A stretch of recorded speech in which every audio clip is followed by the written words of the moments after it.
धृतराष्ट्र, पांडु और विदुर के लालन पालन का भार भीष्म के ऊपर था। तीनों पुत्र बड़े होने पर विद्या पढ़ने भेजे गए।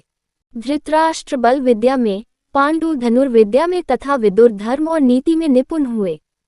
युवा होने पर धृतराष्ट्र अंधे होने के कारण राज्य के उत्तराधिकारी न बन सके।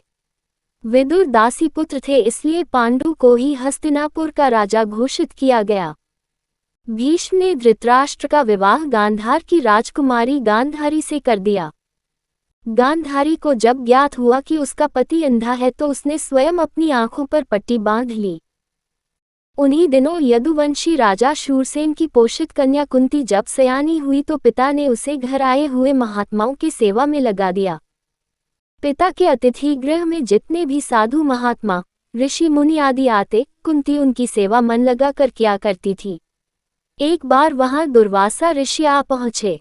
कुंती ने उनकी भी मन लगा कर सेवा की।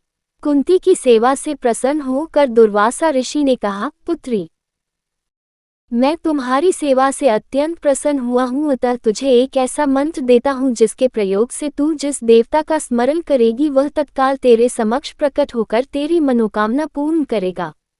इस प्रकार दुर्वासा ऋषि कुंती को मंत्र प्रदान करके चले गए। एक दिन कुंती ने उस मंत्र की सत्यता की जांच करने के लिए एकांत स्थान पर बैठकर उस मंत्र का जाप करते हुए सूर्यदेव का स्मरण किया।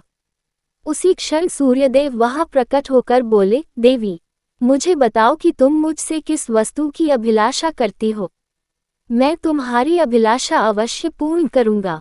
इस पर कुंती ने कहा, हे देव, मुझे आपसे किसी भी प्रकार की अभिलाषा नहीं है। मैंने तो केवल मंत्र की सत्यता परखने के लिए ही उसका जाप किया है। कुंती के इन वचनों को सुनकर सूर्यदेव बोले, हे कुंती, मेरा आना व्यर्थ नहीं जा सकता। मैं तुम्हें एक अत्यंत पराक्रमी तथा दानशील पुत्र प्रदान करता हूँ। इतना कहकर सूर्यदेव अंतर्ध्यान हो गए।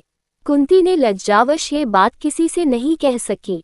समय आने पर उसके गर्भ से कवच कुंडल धारण किए हुए एक पुत्र उत्पन्न हुआ। कुंती ने उसे एक मंजूषा में रखकर रात्रि बेला में गंगा में बहा दिया। वह बालक बहता हुआ उस स्थान पर पहुंचा जहां पर धृतराष्ट्र का सारथी अधृत अपने अश्व को गंगा नदी में जल पिला रहा था। उसकी दृष्टि कवच कुंडल धारी शिशु पर पड़ी। अधृत निसंतान था, इसलिए उसने बालक को अपने छाती से लगा लिया और घर ले जाकर उसे अपने पुत्र के जैसा पालने लगा। उस बालक के कान अति सुंदर थे, इसलिए उसका नाम कर्ण रखा गया। कालांतर में कुंती का विवाह पांडु के साथ हो गया।